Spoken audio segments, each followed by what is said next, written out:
उपोषणाला 5वा दिवस आहे आजचा. दादांची तब्येत थोडी खालावलेली आहे. हे उपोषण संवैधानिक मार्गानुसार चालू आहे, पण पहिल्याच दिवशी शासनाने दखल घेतली प्रशासनाने, पण शासनाने अजूनपर्यंत काही दखल घेतलेली दिसत नाही. त्यानंतर आमचं हे उपोषण असंच जर चालू राहिलं, दादांची तब्येत अशीच खालावत राहिली, तर पुढे काय त्याचा? ज्याप्रमाणे शासनाने वसती शाळा यांना न्याय दिला, त्याप्रमाणे आम्हाला बी न्याय दिला गेला पाहिजे.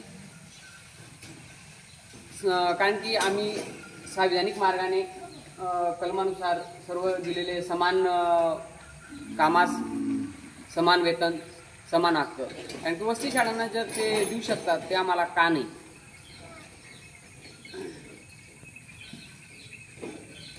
त्यानंतर सार्वजनिक रोजगाराची हमी, सर्वांना रोजगाराची हमी दिलेली आहे, समान हमी दिलेली आहे.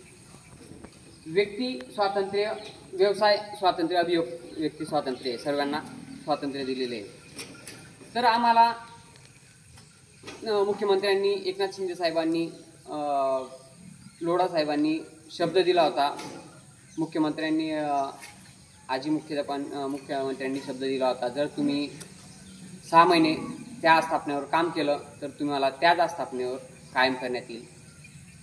त्यानंतर लोढा साहेबांनी, तुम्ही जर प्रामाणिकपणे त्या आस्थापनेवर काम केलं तर 50% लोकांना कायम करण्यात येईल. तर संविधानिक पदावर असून त्यांनी शब्द दिलेला आहे आणि ते का पाळत नाही, हा मोठा प्रश्न आहे. त्यांनी आमचा प्रश्न पाळावा, आमची समस्या सोडावी. त्यानंतर इतर पक्षांच्या लोकांना पण संविधान मान्य नाही का? राहुल गांधी असे लोकांनी आम्हाला साथ दिली पाहिजे. असं वाटतं त्यांना पण संविधान मान्य नाही, यांना तर मान्य नाहीच आहे शासनाला, मग त्यांना बी मान्य नाही का? त्यांनी आम्हाला साथ द्यावी, पाठिंबा द्यावा आणि आमची समस्या सोडवावी. जय हिंद, जय महाराष्ट्र.